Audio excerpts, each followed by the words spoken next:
श्री स्वामी समर्थ। तुम्हा सर्वांचं माझ्या यूट्यूब चॅनलवरती अगदी मनापासून स्वागत करते।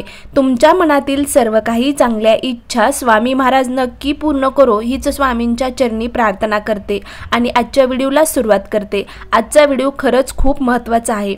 ज्यावेळेस आपल्या जीवनामध्ये काही अडचणी येतात किंवा कठीण परिस्थितीमध्ये तुम्हाला एखाद्या गोष्टीची भीती वाटत असेल तर आपण देवाला शरण जात असतो। म्हणजे आपल्यावर काही आर्थिकदृष्ट्या जरी एखादा अडचण येणार असेल तर आपण लगेच स्वामींपुढे असो किंवा आपल्या देवदेवतांपुढे शरण जातो आणि सांगतो की मला हे संकट म्हणजे पेलण्याची ताकद माझ्यामध्ये द्या असं आपण म्हणत असतो। त्यावेळेस आपण काही उपाय तोडगे सेवा देखील करत असतो। तसेच शिवपुराणामधील उपाय तोडगे मी तुम्हाला सांगणार आहे, तुम्ही नक्की करून बघा। कोणताही एक तोडगा जरी तुम्ही करून बघितला तर नक्कीच तुमच्या जीवनामध्ये तुमच्या कुटुंबामध्ये सुखी आणि समाधानी नक्कीच होईल। तर पहिला उपाय तुम्हाला काय करायचा आहे, जेव्हा म्हणजे ज्यावेळेस तुम्हाला एखाद्या गोष्टीची भीती वाटत असेल तर आग किंवा रुईचं गुलाबी फूल कधी खूप कठीण परिस्थितीमध्ये तुम्ही फसला आहात किंवा तुम्हाला कशाची तरी भीती वाटत असेल किंवा तुम्हाला एखादं संकट येण्याची भीती वाटत असेल तर अशा वेळेस किंवा तुमचा एखादा म्हणजे तुमचा डावाडोळा आहे तो फडफडतोय, असं काहीतरी गडबड तुमच्यासोबत होणार आहे असं तुम्हाला जर जाणवत असेल तर तेव्हा रुईचं गुलाबी फूल ते घ्यायचं आहे आणि महादेवाच्या मंदिरामध्ये जाऊन अशोक सुंदरीला स्पर्श करून शिवलिंगावर हे आपल्याला फूल व्हायचं आहे। कितीही तुमच्या जीवनामध्ये वाईट परिस्थिती असेल किंवा त्या काही अडचणी असेल तर त्यातून योग्य तो मार्ग नक्कीच तुम्हाला निघेल। त्यानंतर दुसरा उपाय काय, म्हणजे ज्यांचा विवाह होत नसेल किंवा पत्रिकेमध्ये मंगळ असेल त्यांनी भोम प्रदोष करावा। मंगळवारी जो प्रदोष येतो ना त्याला भोम प्रदोष म्हणतात, त्या दिवशी तुम्हाला हा प्रदोष करायचा आहे। त्यानंतर तिसरा उपाय कधीही चुकूनही तुम्ही म्हणजे फाटलेले कपडे परिधान करू नका। जरी मिळालेले असले तरी पण स्वच्छ धुवून ते कपडे परिधान करा, पण फाटलेले कपडे कधीही परिधान करू नका। जर का फाटलेले कपडे तुम्ही परिधान केले तर आयुष्यभर तुमच्या जीवनामध्ये दारिद्र्य किंवा संकट आल्याशिवाय राहत नसतात। त्यामुळे चुकूनही फाटलेले कपडे परिधान करू नका। त्यानंतर भगवान शंकराला दिवा ओवाळला तर ज्ञानाची प्राप्ती होत असते, त्यामुळे नक्की भगवान शंकराला दिवा ओवाळा। त्यानंतर पाचवं म्हणजे भगवान शंकराला विड्याचे एक पान वाहिले तर भोग संपत्ती प्राप्त होत असते, त्यामुळे नक्कीच तुम्ही भगवान शंकराच्या मंदिरामध्ये जाऊन एक नागवेलीच्या पानाचा विडा व्हा। त्यानंतर म्हणजे दुसरा आवर्जून तुम्ही तुमच्या घराजवळ बेलपत्राचं झाड नक्की लावा। 1 कोटी शिव मंदिर बांधण्याचं पुण्य आपल्याला ह्या बेलपत्राच्या झाडामुळे मिळत असते आणि एक प्रदक्षिणा घातली तर विश्वातलं जेवढं तीर्थ म्हणजे क्षेत्र आहे तेवढ्या तीर्थक्षेत्राचे दर्शन घेतल्यासारखं घडत असतं। त्यामुळे नक्कीच तुम्ही या बेलपत्राचं झाड तुमच्या घराजवळ लावा।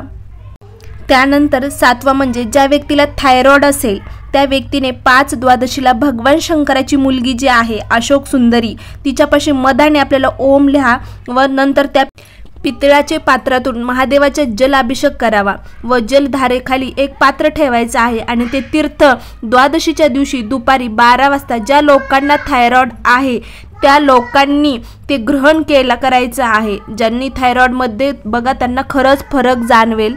त्यानंतर 8वा उपाय काय करायचा आहे, जर तुम्हाला एखादा शत्रू आहे तुमचा आणि तुम्हाला त्रास देत असेल, तुम्ही त्यावर मात करू शकत नसाल तर एक शमीपत्राला गंगाजलने स्वच्छ धुवून घ्यायचं आहे आणि शिवलिंगावर अर्पण करायचं आहे आणि त्यानंतर तिथेच बसून आपल्याला ओम नमः शिवाय 108 वेळा जप करायचा आहे। असं म्हणतात की हा उपाय केल्याने सर्वात मोठा शत्रू देखील असेल तो तुमच्या पुढे नक्कीच झुकणार आहे, त्यामुळे हा उपाय खरंच करून बघा।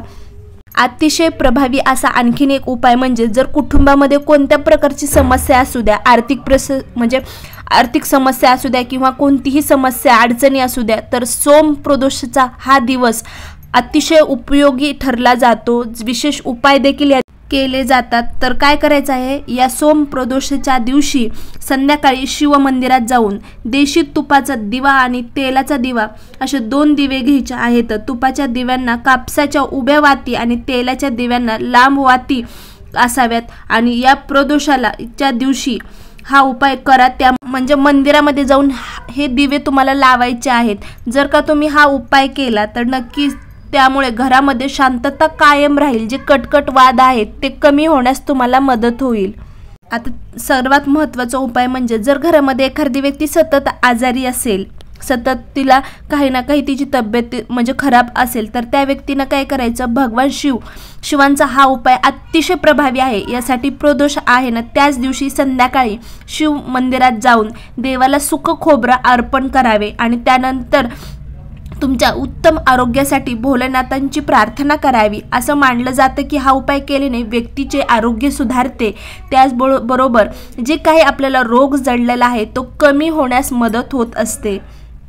त्याचबरोबर 11 उपाय काय करायचा आहे की अनेकांच्या कुटुंबामध्ये जीवनामध्ये अडचणी येत असतात. अशा लोक काय करायचं आहे की दही घ्यायचं आहे थोडं आणि त्या दह्यामध्ये मध मिक्स करायचं आहे आणि तो सोमप्रदोष व्रताला भगवान भोलेनाथांना अर्पण करावा. असं केल्याने घरातील जे काही संकट आहेत ते संपतात आणि कुटुंबामध्ये जीवनामध्ये शांती आणि प्रेम येतं असं मानलं जातं. जर आपण म्हणजे तुम्ही जर प्रदोष व्रत करत नसाल तर शिवलिंगाच्या तिथून पाणी खाली पडते, त्या ठिकाणी भगवान भोले बाबाचे चरण असतात, त्या ठिकाणी समोरून पाणी पडते, तिथे आपल्याला दोन्हीही तळहात थोड्या वेळ लावावे आणि भगवान भोले बाबांच्या पंचरक्षी मंत्र किंवा मग श्री म्हणजे शिवाय नमस्तुभ्यम किंवा महामृत्युंजय मंत्राचा आपल्याला जप करायचा आहे. असं केल्याने किंवा स्मरण केल्याने आपल्या मनातल्या ज्या काही इच्छा आहेत ते भगवान भोलेनाथ आपल्याला म्हणजे भगवान भोलेनाथाला आपल्याला सांगायच्या आहेत आणि आपल्या लवकरच असं केल्याने आपल्या लवकर इच्छा पूर्ण होतात असं म्हणतात. त्यामुळे तुम्ही हे कोणताही एक उपाय तुम्ही नक्की करून बघा, नक्कीच तुम्हाला त्याचा फरक जाणवेल.